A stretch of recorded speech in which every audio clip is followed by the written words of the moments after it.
Les voitures de l'OFB cantonnées au parking, les agents priaient de ne pas communiquer. C'est donc le délégué syndical qui vient nous parler de cette période inédite que vivent les agents de l'Office français de la biodiversité. Crainte pour l'environnement, la qualité de l'eau, de l'air et donc la santé publique.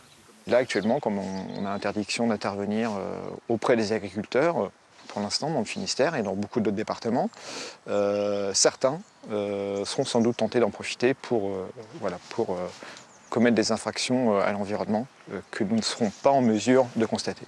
Sur tous les barrages, les agriculteurs de la FDSEA et des JA ont dénoncé les contrôles excessifs, pointant en particulier l'OFB.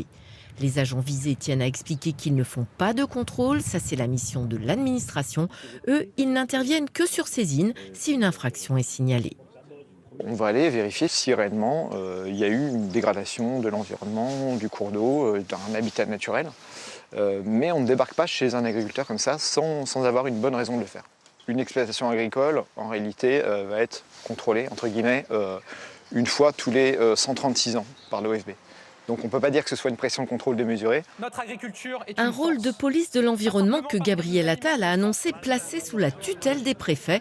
Rien de neuf sous la pluie pour le délégué CGT qui soupçonne un effet d'annonce. Pour tout ce qui est police administrative, l'OFB, comme les autres services de l'État, sont déjà sous l'autorité du préfet.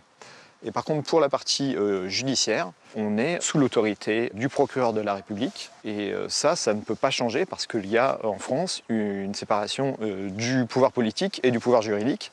Et on espère que c'est pas prêt de changer.